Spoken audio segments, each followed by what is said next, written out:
Maui Nui is on a mission to help balance axis deer populations for the good of our environment, communities, and food systems on the island of Maui. They've shared over 126,000 pounds of nutrient-dense protein with the Maui community. Secure your spot now. Become a snack subscriber and join in helping to build more resilient food and ecosystems on Maui. Visit MauiNuiVenison.com. That's MAUI venison.com and use promo code BEAR for 20% off your first order. There's nothing like snook hook sets at dawn or catching a tarpon in the moonlight. Find your next fishing trip made easy on fishingbooker.com and experience the magic of the Sunshine State or any other destination on your fishing bucket list.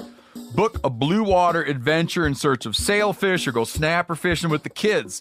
With over 6,000 captains and trips to choose from, planning your next one just got a whole lot easier. Download the Fishing Booker app on the Google Play or App Store or visit them online at fishingbooker.com to book your trip today. Sport Dog is the most recognized brand in the hunting dog training industry. The Sport Dog promise to customers is simple: gear the way you design it. Every product Sport Dog builds is meticulously designed and rigorously tested in the field, ensuring it withstands the toughest conditions you and your dog may encounter. Using tracking equipment on my squirrel and coon dogs is extremely important to me. Get 20% off your first purchase using the code BEARGREASE. Go to www.sportdog.com/beargrease to learn more.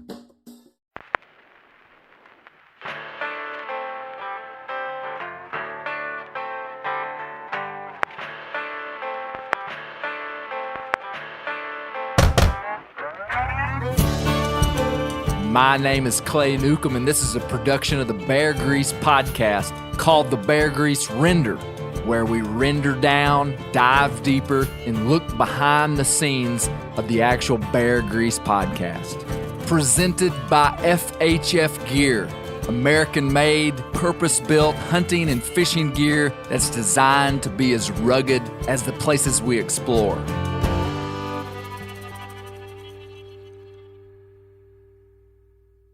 Brent, have I told you about my raccoon woes? No. So, you guys know I have two very large dogs. Yep. Great Dane. Great Danes that eat a lot of dog food. And I keep the dog food on my back deck. And I have it in a big tub because I buy it 100 pounds at a time. And it lasts like 3 weeks. I go through about 100 pounds of dog food in about three and a half weeks. But the dog food lid was off a few times. A couple months ago, it was off a few times. And I'm like, what's going on? And then I put two and two together that the raccoons have figured out how to open up my dog food tub. No way. Yes. So I got a So I knew I had a raccoon because this raccoon was leaving me a little deposit on the back deck every night too. No. So finally, I got around to borrowing a live trap from a friend of ours to try to help with things. I bought a new dog food tub that has locking handles on the end. I got you.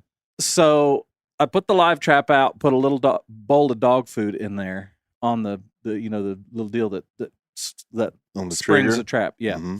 And my dogs, I hear them rustling in the night because they sleep in our room. And I was like, oh man, I had put a Ring camera out on the back porch, and I popped it up, and I see a pair of eyes. And I'm like, yes, I got that raccoon. And I go outside, and lo and behold, And your Great Dane was in the trap. no, lo and behold, I got two raccoons in one trap. Really? Oh my goodness! And so I was like, I great. told you we shouldn't have come in here. Yeah, exactly.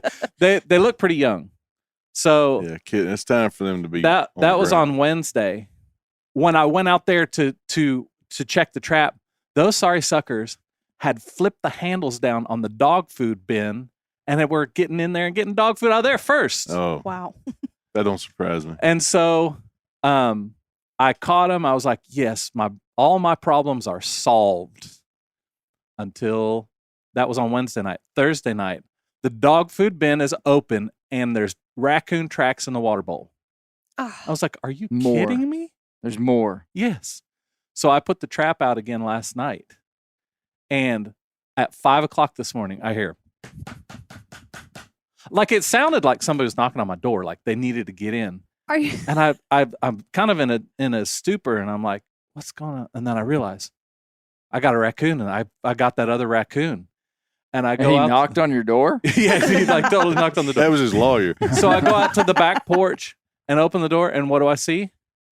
2 raccoons in the trap. Wow, 2 for... And not only that, 2 more raccoons on the deck. Are you kidding me? And the right dog in the food middle bin of open. town. 6. 6 raccoons. And I don't know, there might be a whole, like they may have moved in next door and I didn't know. Wow. But yeah, Wow. 6 raccoons. That's That's crazy. pretty- But That's pretty catching them wild. 2 at a time. That's Oh. pretty impressive. Yeah. It's efficient. I got a dog you can rent. I was gonna say, wait. Well, I asked Clay, I said, you need I'm coon dog poor right now, man. Did y'all notice on the podcast this week Clay's chair squeaking? People when he talk was about it all the reading. time. I literally didn't get hear it. messages Oh, to really? my On the Instagram. Bear didn't Grease hear it either. podcast? Yeah. Yeah. Really? Mhm. I need to oil this baby up. Welcome to the Bear Grease Render. My, oh my, what a monumentous day we have. We have a return guest. I just want to say reports of his death have been largely exaggerated, Yeah. greatly exaggerated. We have Drum roll. back at the Meat Eater South Global Headquarters. We have Gary Believer Newcomb back from back. Man, it's good to see you. With Yeah. bionic knees. Good to be here. I can walk without pain now. Yeah, man. Gonna be dangerous. He's been sprinting Yeah. up and down. I wore them out scouting for deer, Mm-hmm. and now I'm gonna quit hunting and start playing golf. Oh, wow. That's a tragedy, isn't it? Well, it's good to have you back. Yeah, thank you. Good to have you back. And this is a long time coming. Brent, why don't you introduce our guests? To my left. To my left is my lovely wife, Alexis Reeves. Hello. Fresh from the Bozeman, Montana North headquarters Mm. of Meat Eater. Yes. Northwest. So good to finally be here. You had to prove So- yourself on Thanks, someone Clay. else's podcast. That's Yeah, okay. so Let you Alexis was on the Meat Eater podcast. Woo, woo. And Never heard of it. You she check it had out. to be It's great. vetted through Meat Eater before she could be allowed on this podcast. Oh, that's what I've been missing all these All these years. years. No, Alexis, it's great to have you. I'm It is. excited Great to to have be you. here. You are clearly the best thing going on with Brent. Absolutely. You are Agreed. so right. Truth. Agreed. And Tea with then the to my left, the best thing going on with me, Yes. Misty Newcomb, Aw, how sweet. and then Josh Lambridge, filmmaker. Great I'm to have here. you, Josh. I'm here. Yeah. Did you get a chance to read that Beringia book? I've started on it. Have you really? Yeah. Good. Yep. Good. It's very interesting. It's not what I expected. Mm. Well, hey, we have a lot to do on this podcast today.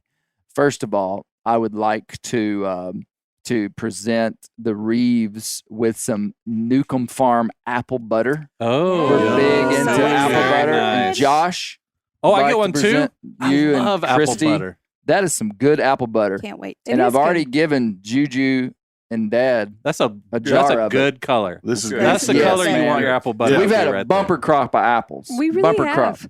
Never And, had as many as we had. Yeah, this and year. so we made apple butter, which apple butter is pretty much cooked down apples, brown sugar, And butter. no butter, What? weirdly butter. no butter. and cinnamon and some vanilla and a few other secret ingredients. that Secret we'll ingredients in hold- there. We gotta hold Ooh. back. We gotta secret hold back ingredients, some Can't secrets. wait. Okay. but Well, it's it looks pretty great. good. It looks very good. Thank It's you. good. It's good. Apple butter. You know, you can use apple butter in a lot of different ways. I've learned.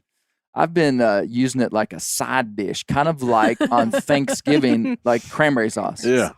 Like if you're eating meat or eggs or whatever, you can just have a big dollop of apple butter and just use it, and it's fantastic. Fantastic. I got to introduce this. I Are got you- permission to introduce Okay. this. Whoa. This is This is pretty exciting. so, this is around- huge. around Huge. Gonna be around the huge. 1st of September, Phelps Game Calls is going to come out with what they're calling the Clay Newcomb Acorn Grunt Bleat. This is not a joke. This is a Wow. really high end. And when I say high end, it's actually quite a revolutionary deer call. It is a 2-in-1 grunt bleat, Oh, which I didn't realize. I was with Jason Phelps in Mexico, and we were just talking about deer calls. And Phelps has a deer bleat, and they have a grunt. And I said, man, we need a 2-in-1 call. I don't want to carry 2 calls, and I love a doe bleat. I've called up so many deer with a doe bleat, especially before the rut. During the rut, all you hear about in deer hunting is grunt calls during the rut to get an aggressive buck to come in. What you don't hear about is in the early season using a bleat, or what you hear about it, but mainly guys are talking about grunt calls.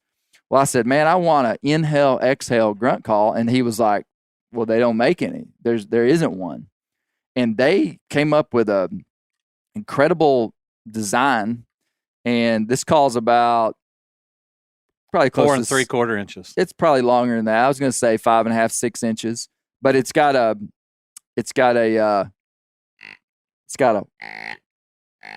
good grunt that you can't top out. You can do it real low, or you can do it. It doesn't peg out. A lot of the Right. cheaper grunt calls will Yeah. peg out. Yeah. Blow it as hard as you can blow, and it won't peg out. But from the same side, you can inhale a very supple doe bleat. Wow, Oh, that that's is impressive. awesome. That's pretty good. Can you Is that- flip it around and blow? Well, so that's the thing. So when you're hunting real cold weather, if you want to not exhale into the call and freeze the reeds, you can flip it and suck. Inhale to get a grunt. And then blow. So anyway you He's flipping it back and forth. right Wow. now. Yeah. yeah, I was flipping it back. Yeah. Y'all couldn't see that. No. But okay.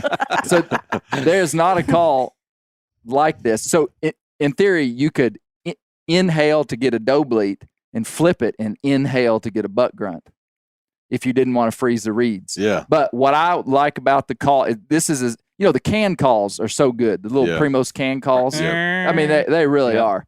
I wanted a call that you could replicate that soft, and you can do it on these. But this is the acorn grunter. This is the deer hunter's grunter. Spell it too. Acorn, Akern, Money. spelled the old way, the way 20% of us in the country say. And this is made of genuine white oak, Oh my goodness. There you go. and this is a Ooh. deer hunter's call. Hey, that's a great call. It really is, man. And Sounds good. it's even, man, I didn't ask them to do this. They did it. I love it. It's got my signature on it. Oh, thank The you. Even better. they're Is it making your real 500 signature? of these. They're Really? making only 500 of them. It's called the Acorn Grunter, the Acorn Grunt and Bleat. And that came it's in got the a mail. beautiful little green little green band in the middle, but it's made of white oak. I mean, Comes that from- tree right there fed deer. Hey, it'll go quick, man. Yeah. Come with a lanyard too. So you can get that That's cool. from Phelps in early September. This is big. Get in line. Big. And the reason you Pre-order. need a doe bleat is you can call in a pretty high percentage of does in the early season bleating at them. Has that been your experience, Alexis? Every time. Yeah. Every, Every time. time. I've been That's looking what I for thought. something just like that. Thank you. Good. Excellent. Excellent. Brent, I have a couple of questions for you. So I was Lay it on listening me. to This Country Life Yeah. just today. Yeah. And there's a story you tell in there about punching your dad in the stomach. While he was asleep. Yeah. What was going through your mind? I don't know. And I even talked about it in there, but it was like, I mean, I can remember that, and it was like I watched that on TV because I can't believe I would do it. I was not a violent child by any means, and was not a behavior problem either. But I lay in there, and I guess I'd run out of things to think about other than going swimming. And when I just looked over there at him, he laid there. He was so peaceful that he was sleeping so good. It was like he was in a coma. And And Reva, man, she edits the podcast. Reva Hansen does, and she put him in there snoring. It was absolutely perfect. I mean, I was took right back to that spot. But I thought, I laid there and I looked at my little old arm. I was in the elementary school. I looked at my arm and I thought, I wonder how hard I would have to hit him to get elbow deep.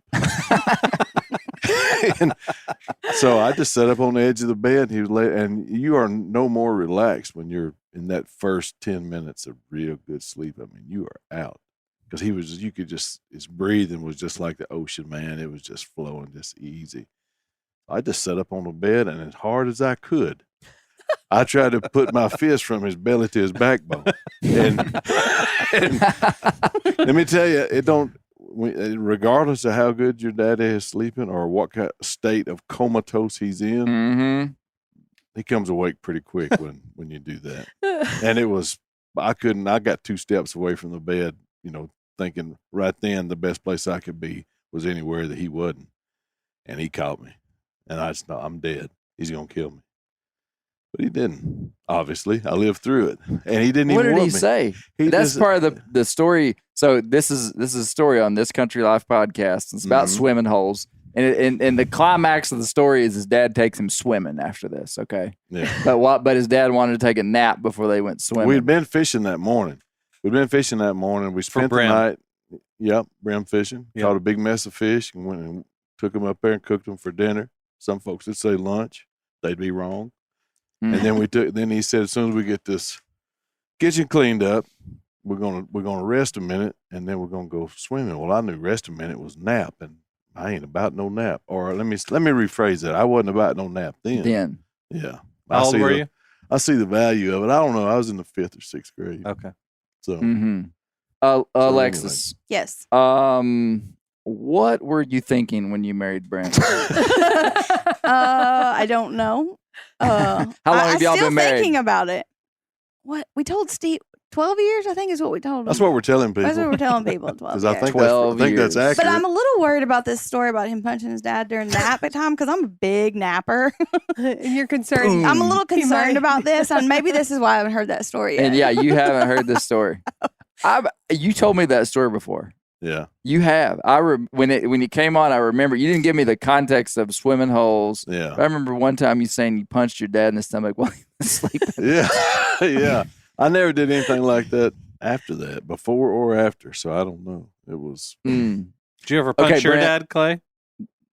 No, I don't think so. No, I would have killed him. There it is. He wouldn't have lived He to knew tell the better. tale. Yeah, I don't think so. I do remember one time we were taking care of my littlest brother when he was just a baby, and you were asleep, and me and Zach were just kind of like tired of messing with him, and so I remember putting him on your belly and like running. You got her. It was like, this is this guy's responsibility.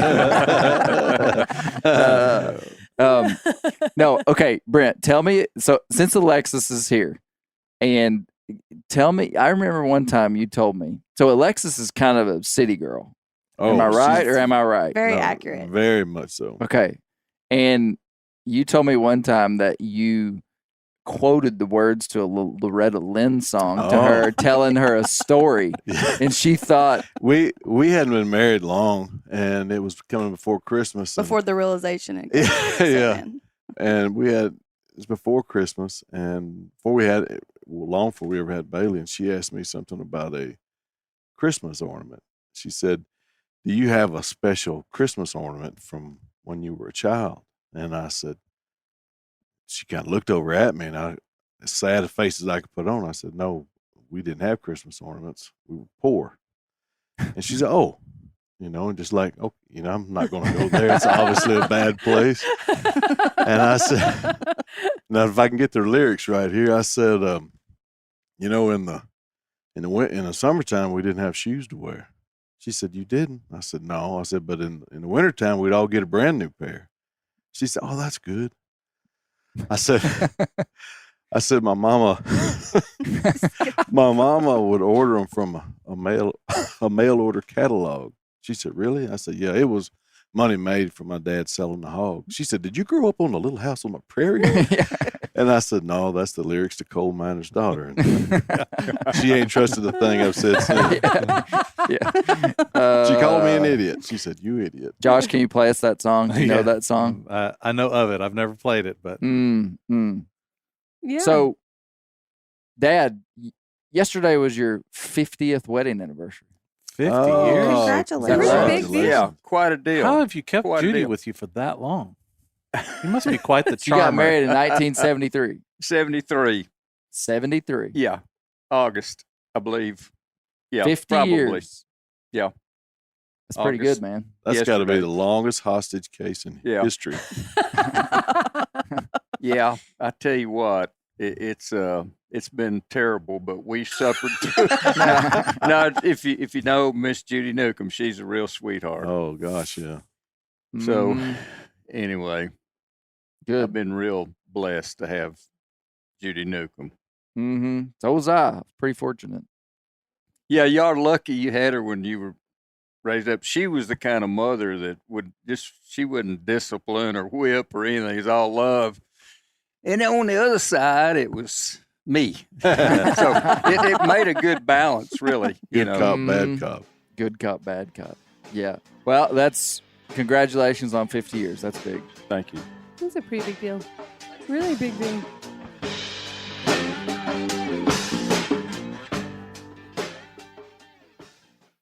Ready to win Mother's Day and cement your reputation as the best gift giver in the family? Give the moms in your life an Aura digital picture frame preloaded with decades of family photos. She'll love looking back on these memories and seeing what you're up to today. Even better, with unlimited storage and an easy-to-use app, you can keep updating mom's frame with new photos, so it's the gift that keeps on giving. And this is not a joke. Juju Newcomb has an Aura frame, and we share photos, and they're incredible. Also, my mother-in-law has one. We have them. They truly are really good, really high quality. The Aura frame is easy to set up. It takes just 2 minutes to set up a frame using the Aura app. It also adjusts the display depending on light levels in the room to maintain the true color of your photos. For real, the digital screen is amazing. Right now, Aura has a great deal for Mother's Day. Listeners can save on the perfect gift by visiting auraframes.com to get $30 off plus free shipping on their best-selling frame when you use code BEAR, B-E-A-R, BEAR. That's auraframes.com. Use code BEAR at checkout to save. Terms and conditions apply.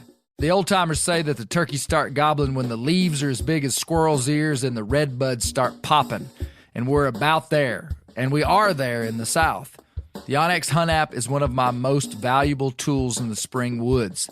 With tools like coniferous versus deciduous tree distribution layer, you can save time by locating edges or transition areas of mixing habitats from home. Find an area like this with water in close proximity, and more than likely, there will be a gobbling turkey nearby. Knowing the exact boundaries of private ground ensures I stay on the right side of the fence, but can easily find public ground to go see if I can't strike a gobbler. If you do get one to sound off, using compass mode and waypoints will help you pinpoint his exact location, allowing you to move in and make the perfect setup to bring him right into your lap. Download the onX Hunt app today. You'll be glad you did. onX has a special offer for you. Use code BEARGREASE to receive 20% off your membership at onxmaps.com/hunt this spring.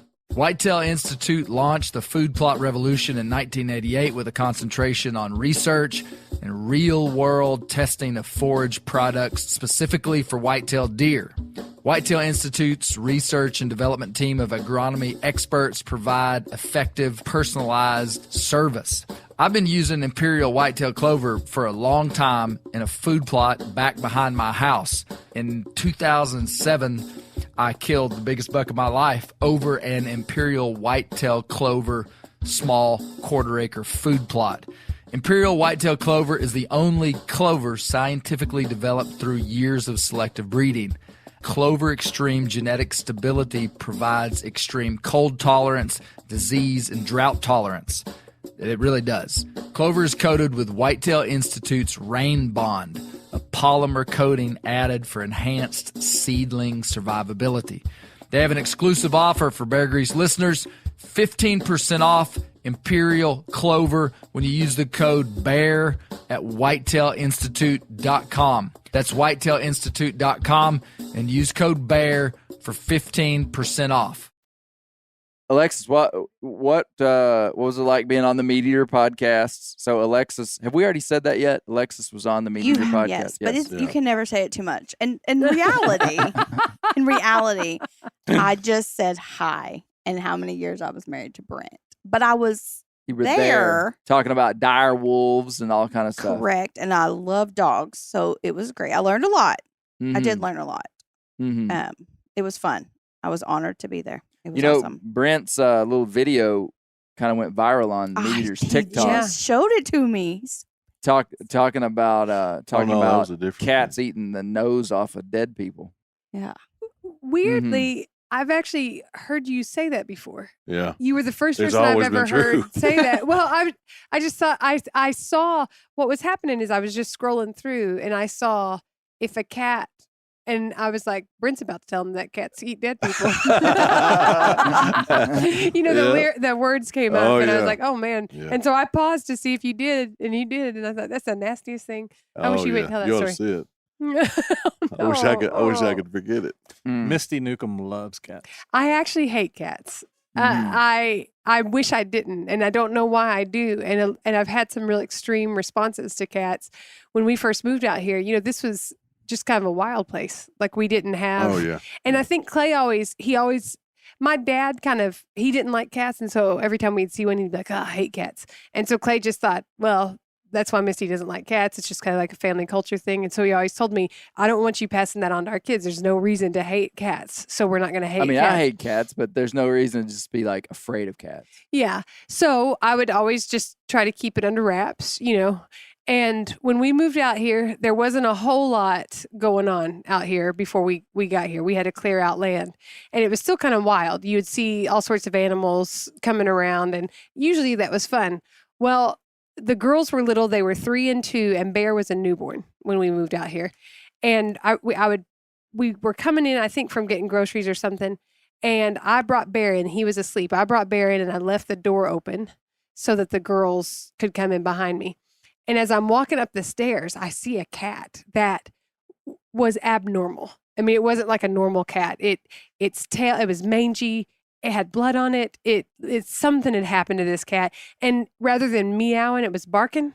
And I just said, girls, don't touch that cat. Don't look at it. Don't invite it over here. Cause River would have like, come here, kitty. Yeah. And so I was like, Today. something's wrong with that cat. Y'all just come inside. And I walked out and took Bear inside. When I walked out, that cat was in our living room. Oh. And my girls were sitting there. Cat burglar. And it was just the girls and I. But I instinctively did what most people would do, and I just started turning circles and screaming out loud. Yes. But remembered that I'm not supposed to pass that trait on to my kids, and so what I'm screaming is, everything's okay. Don't panic. But I am in you could have wrapped a snake around my arms and I would have been calmer than seeing that cat right there in my living room. And I just start screaming. I get on the phone. Clay was out of town, but I called my aunt and uncle who are like just up the road. And I am in a panic. They don't know if something's wrong with one of the kids, and I'm just screaming, there's a cat in my house. And I'm going crazy. They came down here. When they walked in, my Aunt Terry, she walked in less than 5 minutes and they lived 10 minutes away, less than 5 minutes from the time I made that call. And she had Lysol, she had Windex, she had like gloves. I don't know what she thought had happened. But she was ready. She thought maybe a cat had eaten someone. But I don't like cats. I've And they known took Misty the cat. Newcomb We don't know what happened to the cat. for Oh, yeah, we 20, do. probably 22 years, and we've been very good friends. But I came very close to ruining our friendship one time by shoving a kitten in her face, Ugh. and it was not her thing. Let's just say no. Yeah, it's not like a thing in my head that I'm choosing. I think Clay believes this is a choice that I have made. I don't know why. I choose to hate Gary's cats. asked me before if something bad happened to me with a cat. If that happened, that's repressed I deep in think my... it's been fed. You think it's been fed? I think even the more we talk about it, the Okay. bigger it gets. Okay. The Well, bigger- I need Okay. people to just rest assured when they wake up. If they got a cat in the house, and they wake up in the morning Check on your loved ones. and Fluffy is laying on your chest, and you think, "Oh, this cat loves me so much." He's checking to see if you're breathing because he's fixing to eat your nose. And I think that deep down, I know that. Like, I That's didn't need it. you to tell Yeah. me that. When you said that, I was like, that's exactly what I'm afraid of. I know the potential that this cat has. Exactly. It's going to kill me. That'll get some hate The mail. ultimate predator, house cat. There you cat. go. Well, we're on the 3rd Mississippi River episode. Were This- we supposed to listen to that before we came here? Yes, you Oh. were. Yes, you were. Are you joking? I'll wait outside. We should get a transcript. You know Um, what? I thought this episode was really good. You. Like she wasn't expecting Well, I it. wasn't Kind of Clay- took her by I surprise. kind of felt like it was like too much, just a little too much information. Clay. Was a Alexis lot. is like, yep, you won't get an invite back, Alexis. That's fine. I got one. That's all I needed was one. He kind of preps, like he'll come out after he finishes a podcast, and I always know what he thinks about it, and that shapes how I hear it. So when I listened to it, I was kind of expecting this to be like over the top, but I thought it was really good. I found it super interesting. Well, it was all like I never put anything in the Bear Grease that I don't think is essential. Like it's got to be essential. There's no filler. Like I don't have to make a podcast an hour long. I can make it 30 minutes. I can Yeah. do whatever. So everything that was said, I felt like was essential for the story. It was just there was a lot. There was nothing redundant in it. Yeah. Yeah, it was good. I think Yeah. that when you're doing a podcast like the Mississippi, I mean, for example, I thought as I listened to it, I thought, oh, he's about to talk about blues music. Like I thought that was the direction Oh, when you started playing that. yeah. And then you didn't go that direction. And I think that, and we've kind of talked about this whole you said it at the beginning, it's hard to know. There's so much people need to know, and it's hard to know which Yeah, you one just to give kinda you have to pick a first. direction. Yeah, and then you'll come back to something or not. The reason I feel like knowing who Ellett, Humphreys, and Eads are, those three guys, and not that everybody in the world needs to remember it, but when you see the depth of work and human investment and engineering and thought and everything that went into taming that river, it just makes you respect it. Because I mean, we just drive over it and just think that this river it's just here. It's just not that big a deal. But I mean, this was one of the greatest feats of human engineering on planet Earth was taming this river. And these guys, and their story is so fascinating because there's these two guys that are being paid by the government to give reports on the river, and They hate each other. they hate Yeah. each other, Yeah. and there's this ego rivalry, and they both agree on the same thing, that there needs to be levees and outlets. And yet, because one of them wants to be different than the other, he says levees only will work, even though his research said that it wouldn't. They adopt that policy for like 50 years in the Corps of Engineers. And then levees only fails and causes the greatest natural disaster, greatest financial natural disaster in American history. It's just kind of wild when you see the human nature, how it's played. And, you know, man and rivers have always been linked, and Yeah. rivers, any kind of obstacle, a natural obstacle, brings out the showcase of human possibility. Good guys, bad guys, cheaters, those that have integrity, heroes, villains. You know, it's like anything can happen. But so yeah, what Brent, what stood out to you in this one? Anything stand out? Oh, a couple of things. One of them, Did you like when they ate that horse? oh yeah, they're great. That was one of my favorite parts. Cabeza de Vaca, when that horse drowned along with Juan Velasquez. Now, I know that, Velasquez. Yeah. Velasquez. I know that they hit the bank down there in Florida, but where did that happen?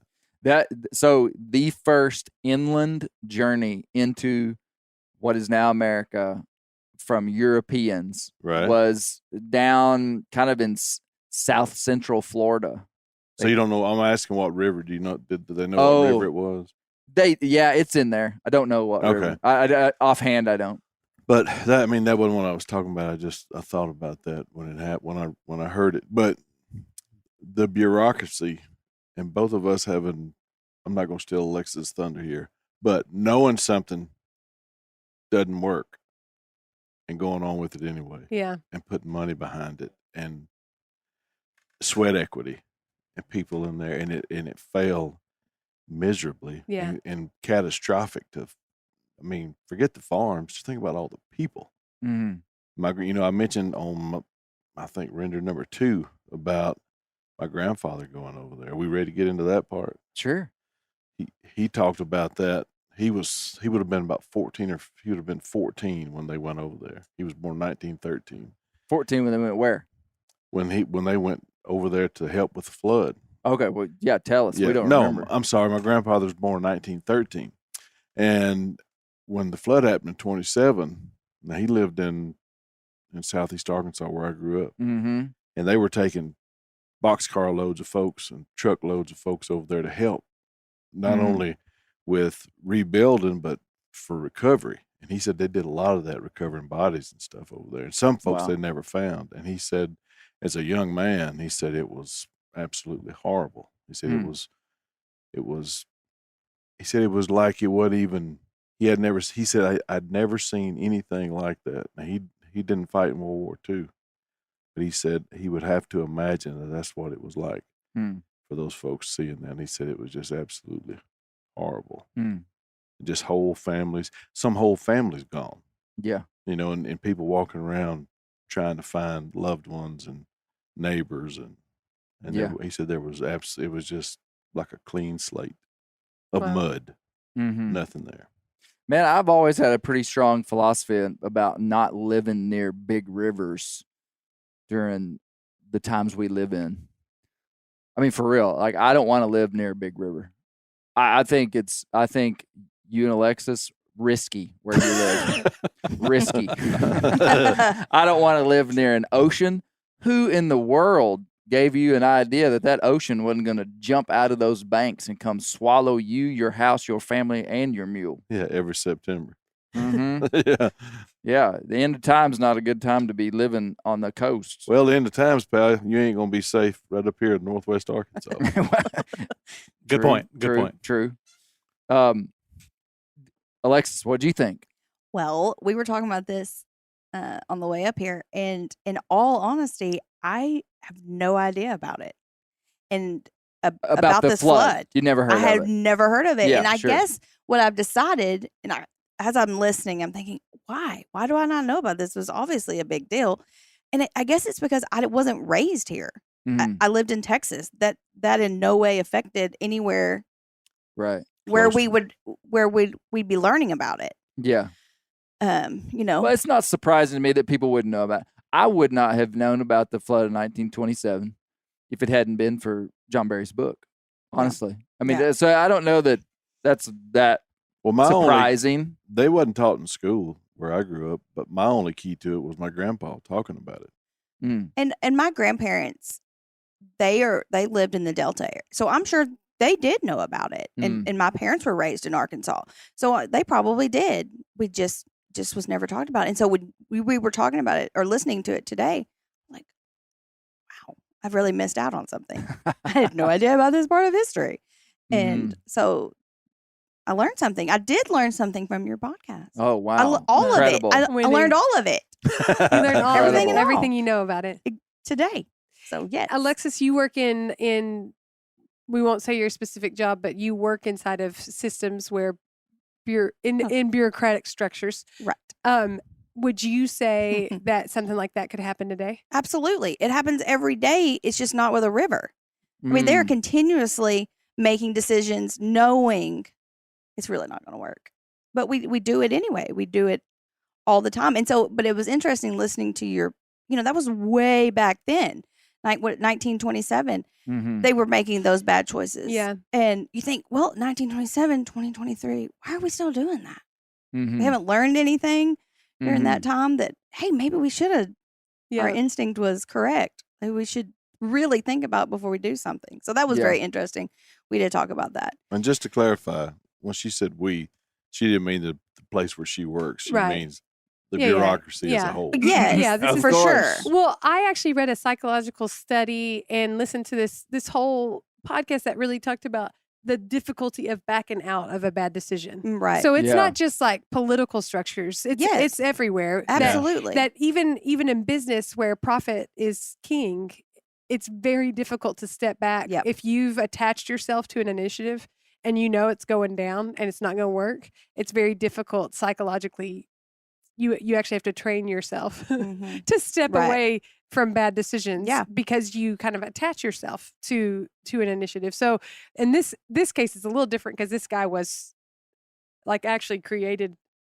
Yeah, a he was one of the first. philosophy. He was one of the first leaders of the Corps of Engineers.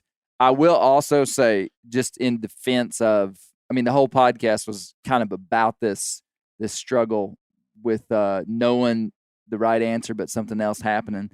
Is that it is easy for us, and it was easy for them in 1927 to look back like 70 years prior, and have fault. So it actually worked for a long time. Right. Relatively well. There were floods and different things, but not a flood to this scale. And so My brother a and I tough bought one. a duck camp inside the Arkansas River levee. And at that point, the time when we got the loan and we bought it, there hadn't been a flood in there of any degree in 100 years. And after we bought it, we owned it 20-something years, and it got in there 7 or 8 times. Oh, really? In that span. Really? Yeah. Wow. So we're sitting there thinking, well, we got this flood insurance, but it ain't, all it's doing is getting a little check, and then we got to put it all in cleaning all this stuff back out. So your camp And then- flooded just nonstop after not flooding for that For a- area, for flooding a for like long- 100 years. Yes. Yeah. Well, and that's the thing about these rivers is that you're always working against a giant that's unbeatable. And unpredictable. So there had never been a flood in recorded history that big, and what we haven't said yet on the podcast, and we're not really going to get into it, was in 2011 there was a flood that was bigger than in 1927. You're not going to get into that? Well, it's I mean, who wants to hear a good news story? Nobody. Not the Bear Grease podcast listeners. They want to hear True. about disaster. No, I'm Is the joking. flood I'm of joking. Okay. The flood of 2011, it worked. I mean, the Corps of Engineers, that it was the flood of the biggest flood in recorded history on this continent. In 2011, it was the levels were higher than 1927, and it worked.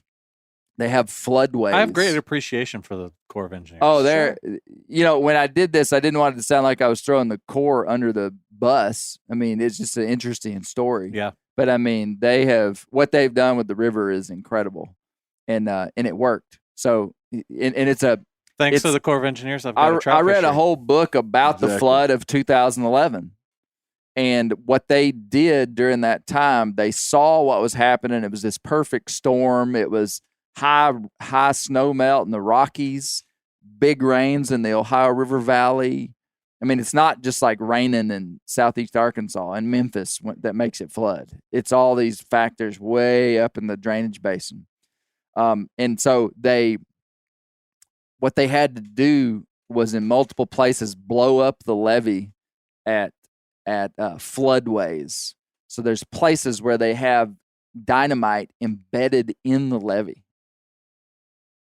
buried in the levee, and they light In it. case. Yeah.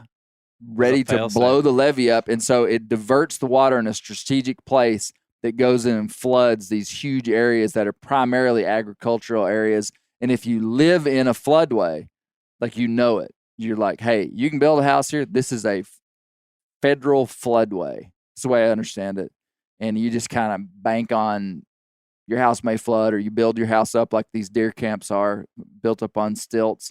And there's a lot of floodways all down the Mississippi from basically Memphis down to Louisiana. There's some wild stuff like that. And the Atchafalaya River wise off of the Mississippi in Louisiana. And they think if it hadn't been for the Corps of Engineers keeping the Mississippi in the Mississippi, the whole Mississippi River would have naturally turned into the Atchafalaya Basin, and basically the Mississippi River would have cut down through Louisiana and just like destroyed the place. But they continually monitored that section of the river and do a lot of stuff. Anyway, we're going to get into some of that, but pretty wild.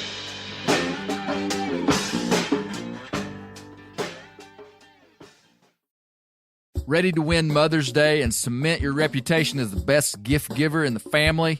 Give the moms in your life an Aura digital picture frame preloaded with decades of family photos. She'll love looking back on these memories and seeing what you're up to today. Even better, with unlimited storage and an easy-to-use app, you can keep updating mom's frame with new photos, so it's the gift that keeps on giving. And this is not a joke. Juju Newcomb has an Aura frame, and we share photos, and they're incredible. Also, my mother-in-law has one. We have them. They truly are really good, really high quality. The Aura frame is easy to set up. It takes just 2 minutes to set up a frame using the Aura app. It also adjusts the display depending on light levels in the room to maintain the true color of your photos. For real, the digital screen is amazing. Right now, Aura has a great deal for Mother's Day. Listeners can save on the perfect gift by visiting auraframes.com to get $30 off plus free shipping on their best-selling frame when you use code BEAR, B-E-A-R, BEAR. That's auraframes.com. Use code BEAR at checkout to save. Terms and conditions apply. The old-timers say that the turkeys start gobbling when the leaves are as big as squirrels' ears and the red buds start popping. And we're about there. And we are there in the South. The onX Hunt app is one of my most valuable tools in the spring woods. With tools like coniferous versus deciduous tree distribution layer, you can save time by locating edges or transition areas of mixing habitats from home. Find an area like this with water in close proximity, and more than likely, there will be a gobbling turkey nearby. Knowing the exact boundaries of private ground ensures I stay on the right side of the fence, but can easily find public ground to go see if I can't strike a gobbler. If you do get one to sound off, using compass mode and waypoints will help you pinpoint his exact location, allowing you to move in and make the perfect setup to bring him right into your lap. Download the onX Hunt app today. You'll be glad you did. onX has a special offer for you. Use code BEARGREASE to receive 20% off your membership at onxmaps.com/hunt this spring. Whitetail Institute launched the food plot revolution in 1988 with a concentration on research and real-world testing of forage products specifically for whitetail deer. Whitetail Institute's research and development team of agronomy experts provide effective, personalized service. I've been using Imperial Whitetail Clover for a long time in a food plot back behind my house. In 2007, I killed the biggest buck of my life over an Imperial Whitetail Clover small quarter-acre food plot. Imperial Whitetail Clover is the only clover scientifically developed through years of selective breeding. Clover Extreme genetic stability provides extreme cold tolerance, disease, and drought tolerance. It really does. Clover is coated with Whitetail Institute's Rain Bond, a polymer coating added for enhanced seedling survivability. They have an exclusive offer for Bear Grease listeners, 15% off Imperial Clover when you use the code BEAR at whitetailinstitute.com. That's whitetailinstitute.com and use code BEAR for 15% off. Dad, what'd you think? What stood out to you in this one? Well, how little I knew about it. I mean, Yeah. I've crossed the Mississippi River like most everybody, not hundreds, but tens of times. And, you just cross it and look at it and go, what a nice body of water. Yeah. And then you find out how complicated, how powerful, and you just go, wow, this is probably, one of the most powerful natural sources in the world. I mean, it's just, you take water and it's pretty powerful. Yeah. And, I love Mark Twain's thoughts, Mhm. how he described the river. I love that song from Old Charlie. Charlie Patton. I can sing that one. But when you read the lyrics, he had it tagged. So, and the human nature of Humphreys and Elliott, those guys, they're geniuses. That they're the top of the heap. They're the best there are, but they're still humans, man. I mean, they're going to lie, cheat, and steal occasionally. But it Mhm. all worked, except, maybe the flood was a little bad. But Yeah. anyway, I really enjoyed it. It Yeah. was more, it's like you said, it was almost more than I could handle. I mean, Yeah. I'll be honest with you. My doctor buddy told me that after you have major surgery, your brain doesn't work quite right. And he just had major surgery, and we were talking, and he couldn't think of a simple part that we were trying. He said, that's an example of what I'm talking about. So Mhm. my brain's not working real well, but it worked well enough to realize that I was way over my head with this thing. I mean, I had to listen to it 2 or 3 times. Well, see, that to me, that's a success inside of this, because the reason I was interested in the Mississippi River 2 years ago was because of how I realized I knew nothing about it, but I knew that it was important to America. I knew that rivers are fascinating. It's important to deer camp, according to you. How's that? Well, you said you guys, Bear Grease, that gives you something to talk about. Yes. Well, it just shows you how complex things are all around us that we have no idea what went into it. You just, in that, to me, makes the world a deeper, more robust, a place where you can be curious and learn and understand things. And the river is absolutely fascinating, and it is as dynamic of a natural feature as we have in this country. Like if you think about the Rocky Mountains, Right. and you think about going to Montana, going to Yellowstone, going to all these places where there's this grandiose, like big majesty that you look at and go, wow. The Mississippi River is the same when you look Absolutely, at yeah. impact. Yep. But you might drive over it and just think, man, that's just a big old river. mud hole. Yeah. You know, it has a different kind of beauty. But it has a mule float down it occasionally, too. That's pretty Yeah, crazy. That was kind of crazy. That's crazy. yeah, But hey, you think about that river. I mean, it runs straight through the country. And as the country developed, it came to that river and just stopped. You Yeah. know? yeah, And yeah. then these guys started going, look, we can make iron, but that won't build how are we going to get across this thing? So it created a totally new product in steel. I mean, Right. when you can read about steel, and I mean, it was a big deal, for this guy. I forget his name. It was Eads. Eads that was Eads. challenging Carnegie. Yeah, Carnegie, they were making steel. Carnegie was a gazillionaire. but it wasn't good steel. Well, it was the best, it was the best that they ever had. But Eads came in and basically raised the whole He standard by demanded that testing every single Yeah. piece of steel. And then they were able to, that changed the whole steel market, A book I read, and I think it might have been Lewis and Clark. I can't remember, but this guy that it was a little different from this story. But the guy that designed this bridge, he had to create a product that would work. So he builds the bridge across the river, and no one would cross it. And he kept trying to figure out, how am I going to get these people to cross it? So he had a big press conference, had newspapers out. He had an elephant. And of course, people knew that an elephant won't do anything dangerous. And he had the Everybody elephant knows walk that. across the bridge, and then all of a sudden, here they go. Something else I learned today. So I don't know how true that was, but Hey, it was in the book. Okay, bridges and animals. We were riding mules Saturday in the Ozarks, and we came up on, we're riding down kind of a county road and came up on a big brand new concrete bridge that was really high. And I was riding Banjo, and a good mule man was riding with me, and he said, "Clay, has that mule of yours ever crossed a bridge?" And I said, "Well, I don't know. I guess not. I don't think he has." And he was like, "You better, if you want to go around it, you can. You better watch him. It's really high." Because what happens when you walk across a concrete bridge is it just sounds clipping across there. It sounds funny. It's hollow. It's just this unique thing. And so I was a little bit worried about crossing the bridge, but Banjo went right across it. Way to go, buddy. Really? Yeah, No right, problem. just like your elephant, Dad. Just Good. went from Always 10 grand trying to 15 Hey, grand. All things come together. James B. Eads was the guy that he's talking about. He was in the podcast. Mhm. I know. That's what I'm saying.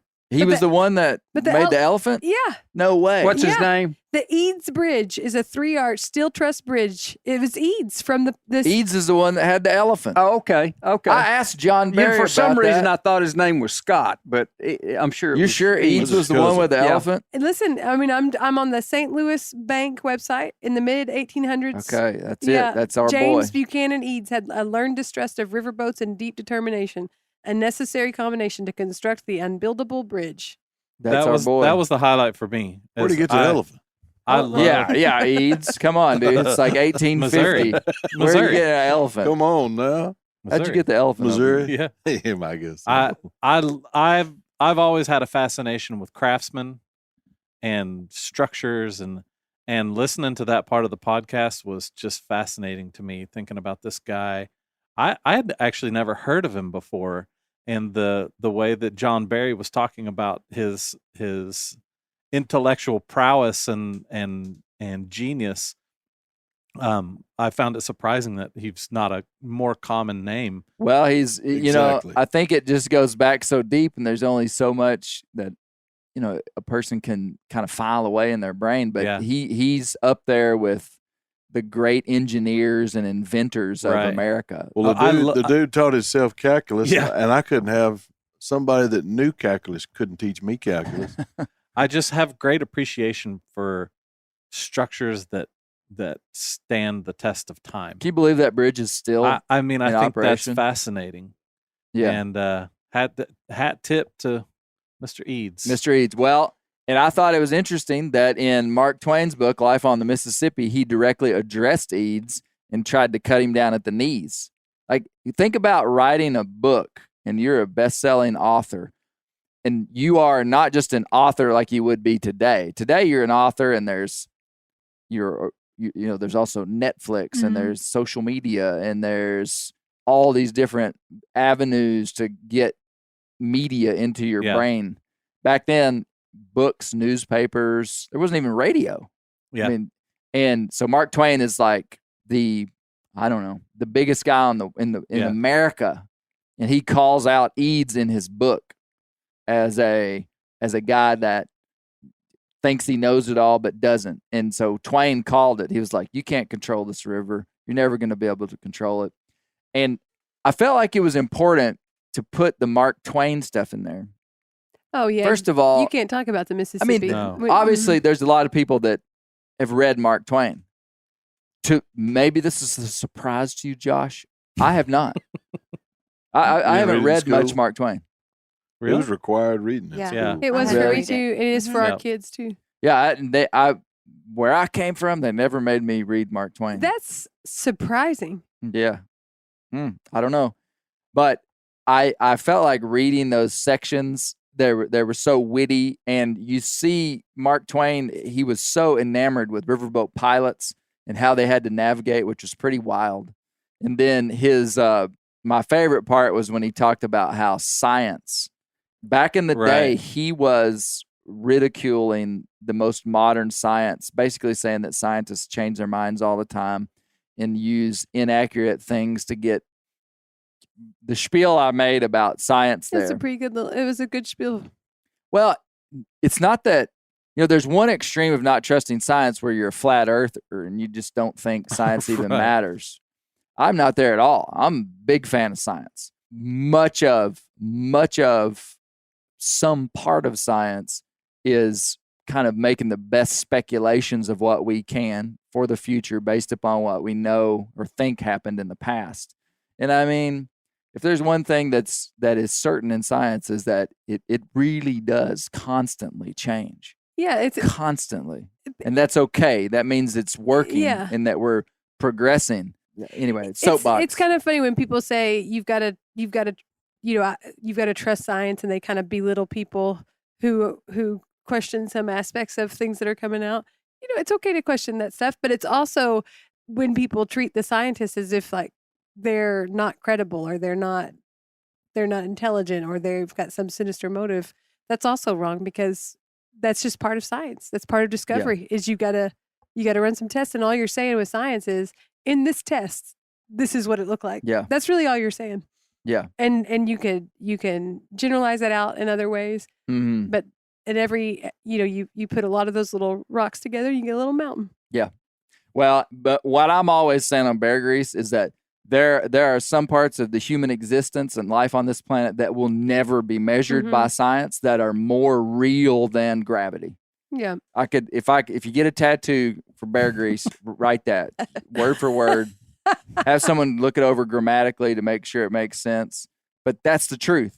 Like the trend of the intelligent is to be like, the only thing that's on planet Earth is what can be measured, seen, tasted, and touched. What I was trying to say is that is new. Humans for a long time have known that there is a spiritual dynamic to this place. Mr. Earl knows it. There's a spiritual dynamic and there's a natural dynamic. Both very real, both very relevant to human existence. I mean, like, love science. Yeah. Also love the things that will never be tracked by science. Like asking a pinball machine to make bread. How'd you like that, Brent? That's that pretty good. kind of came out of nowhere. Bam, bam, bam. Quick. Yeah, that was good. That sounded like something out of This Country Life. I could just see Clay sitting in here in his office and thinking, what's the most obscure thing I could think of right now? That one just describe came. I that? didn't even think about it. It just Sometimes happened. they just write themselves. Sometimes they write themselves. Yes.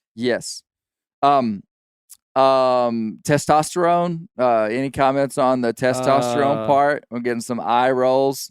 Brent's raising his hand. When I started playing that, on the way up here, I said, "Now, there's not going to be a test. I don't think. Sometimes there used to be, but but the day ain't over. Obviously, I said, but just think about something there that made sense to you, or maybe it didn't make sense to you. That just something that you grasped onto, and because he's going to ask you what you got out of about it, or what stood out to you." She's like, "Okay." We started playing, and I started playing it, and when it got to the part about the underwear, she's like, "Can I comment on that?" And I was like, I don't know.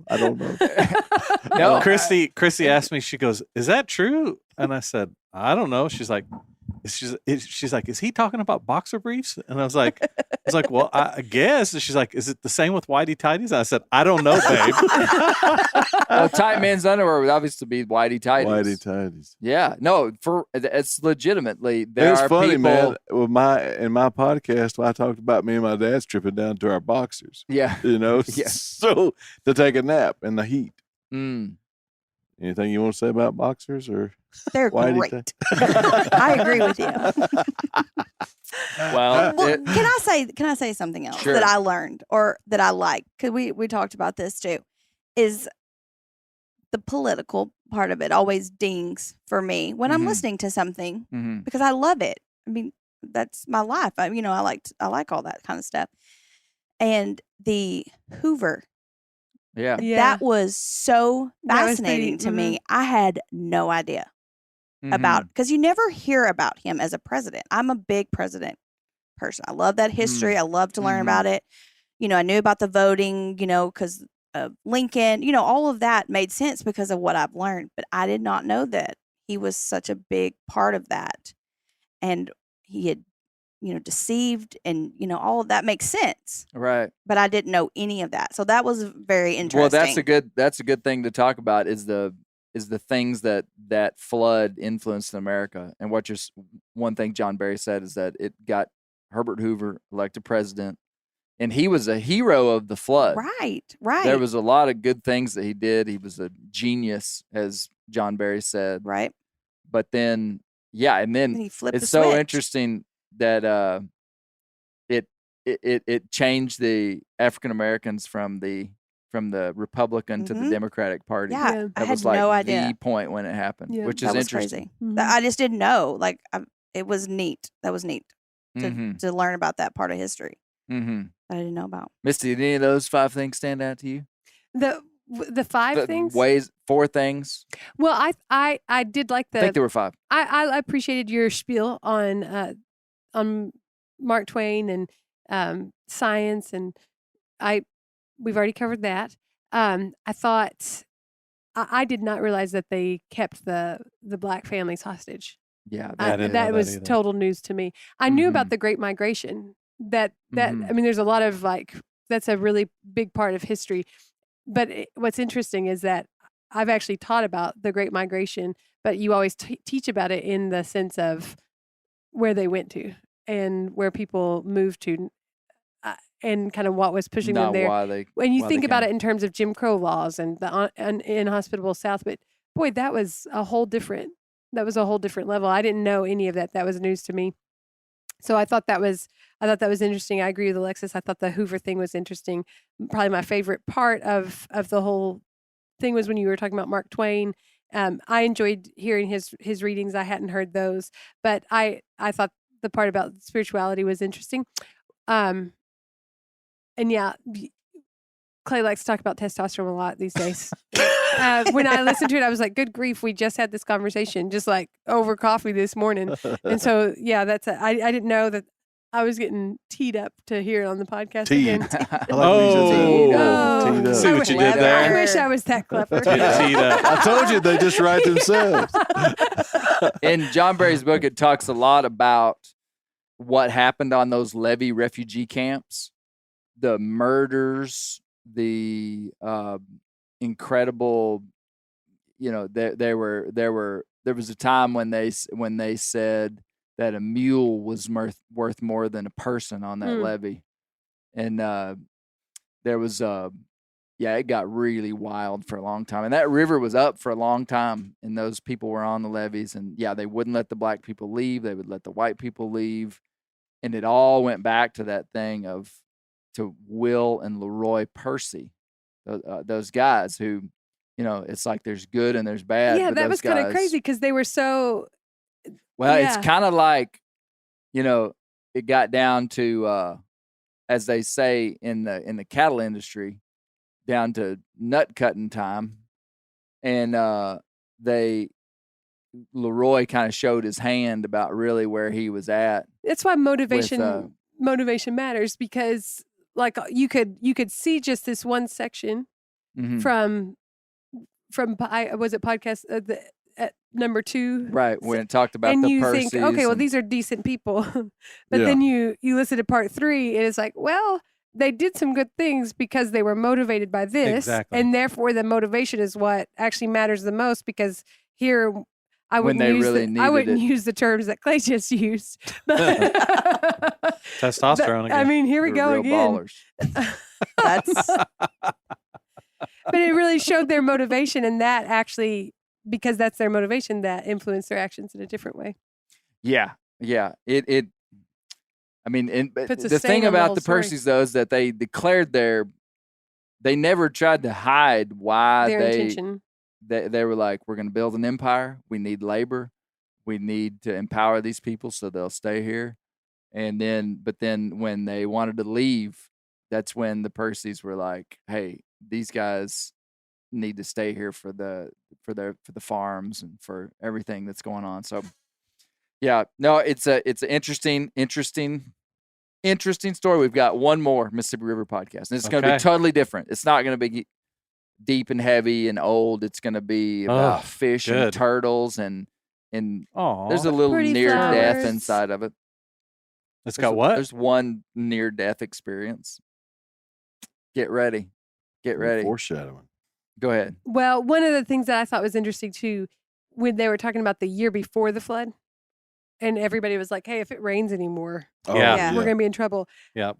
I was listening to that the day I listened to these people talk about our heat this year. Yeah. yeah. And they're all like, it can't get much hotter than this, or else we're going to be in trouble. And I just thought it was kind of interesting, like this major natural disaster and crisis that hit America. And they're kind of having similar conversations right now. And I just thought, what would it have been like to have read that in the paper? These guys are worried about the water. And it would probably be exactly like I feel right now hearing about it in a podcast Mm-hmm. about the heat. Man, we really put you in a bind here. We did, and you really put me in a bind you're not even aware of. There's a game camera right out there. It's been up for years, no problem. It doesn't work. Well, Alexis, it's great to have you on the podcast. It's been an honor to It's, be here. you know, Thank you. after 7 years of not being on here. And begging. Mm-hmm. Yep. It was worth it. It's time. It was time. It was worth it. So thank you. Yes. Dad, good to have you back. Thank you. Hope everybody has a great life.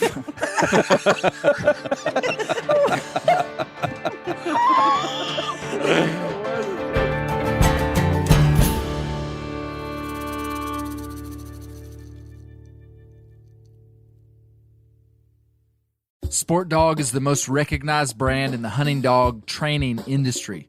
The Sport Dog promise to customers is simple: gear the way you design it. Every product Sport Dog builds is meticulously designed and rigorously tested in the field, ensuring it withstands the toughest conditions you and your dog may encounter. Using tracking equipment on my squirrel and coon dogs is extremely important to me. Get 20% off your first purchase using the code BEARGREASE. Go to www.sportdog.com/beargrease to learn more. I'm sure a lot of you guys remember the old ceremonial hunting tradition of eating the heart out of the first animal you kill. Meat from those organs are among the most nutrient-rich foods on the planet. You can get those same benefits your ancestors craved via convenient daily capsules from Heart and Soil. Find out more at heartandsoil.co. And remember, use code MeatEater for 10% off your purchase.